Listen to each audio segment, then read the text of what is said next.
वाटीभर ह्या बारीक शेवया म्हणजे दोऱ्यासारख्या असतात ना त्या शेवया. आता ह्या चांगल्या भाजून घ्यायच्या जरा खरपूस. गॅस चालू आहे, मंद गॅसवरच भाजून घ्यायच्या याला.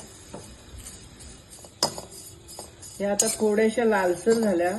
पूर्वी कसे ह्या अशा काळपट लालसर यायच्या बाकी पॉकेटमध्ये दोऱ्यासारख्या, पण आता ह्या पांढरट येतात, त्यामुळे थोडंसं मला भाजून घ्यावं लागलं. हे आता झालेलं आहे, हे मी काढून घेते ताटात. पांढरा कपडा म्हणजे ओढणीचाच आहे, पातळ कपडा. तर ह्याच्यामध्ये ह्याला ओतायचं ह्या भाजलेल्या शेवया, आणि ह्याला अशी लूज गटळी करायची, म्हणजे अगदी लूज, याला घट्ट नाही करायचं. आणि हे पाणी मी उकळत ठेवलेलं आहे, तर ह्याच्यामध्ये फक्त असं तीनदा बुडवायचं बस. आणि हे मी गॅस बंद करते आता. हे पाणी नितळून घेतलं.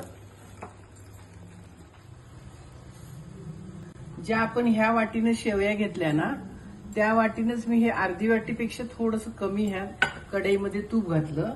तर आता ही कढई कमी गॅसवर चालू आहे, आणि हा सुकामेवा आपल्याला त्याच्यात भाजून घ्यायचा आहे. म्हणजे पहिले आपण काजू नाही, आधी पहिले हे खोबरं भाजू.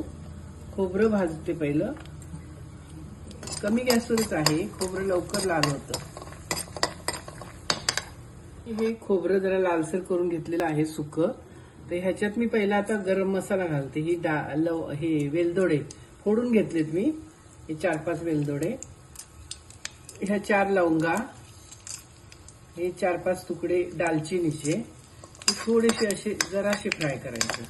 त्याच्यानंतर आपल्याला हा काजू लगेच भाजला जाईल.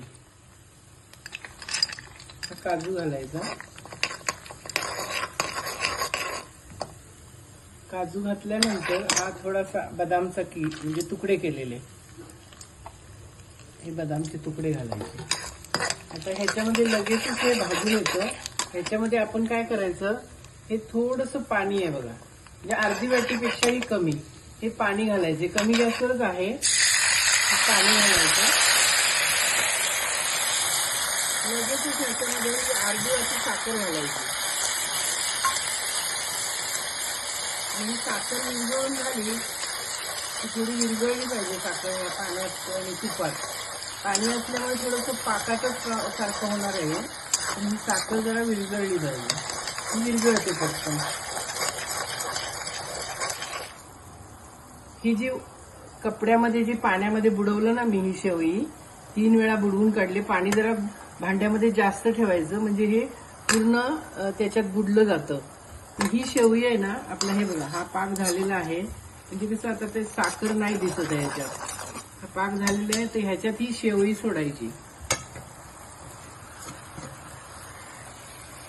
आता जशी मी त्याच्यात सोडते ना तसं तसं हे मोकळं होणार आहे, आपोआप मोकळी होती ही शेवई. आणि ह्याला तो पाक लागतो. झाली ना मोकळी, आता ह्याला हा पाक लागतो. तर आपण ह्याच्यामध्ये थोडंसं अजून करून घ्यायचं, ह्याला असं हलवून थोडंसं कमी होण्यासाठी, म्हणजे पाक हे ह्याच्यामधला थोडा पाक कमी होत आलेला आहे. तर जास्त आपण ह्याला घट्ट नाही करायचं, मग शेवई अशी कडक होऊन जाणार. आणि हे थोडंसं इलायची पावडर घालायची अर्धा चमचा बस. आता बंद करून ठेवायचं. थोड्या वेळाने हे जेव्हा थंड होईल ना तेव्हा अशी ही शेवया मोकळी होईल. थोडंसं आपल्याला ओलसर दिसतं ना, हे मोकळं होऊन जाणार. तेव्हा मी दाखवते तुम्हाला. आता ह्या शेवया तयार झालेल्या आहेत. म्हणजे ह्याला थंड व्हायला 2 तास तरी लागतात. त्याच्यानंतरच हे असं हे मोकळ्या होतात. आणि जर ह्या पण तुम्हाला एक टिप्स सांगते, जे ह्या शेवया पाकातल्या आहेत, तर पाक जोपर्यंत आपला आटत नाही तोपर्यंत त्याला हलवायचं. पण अति जास्त सुद्धा केला तर ही शेवया मोकळी होणार नाही अशी सुंदर खायला.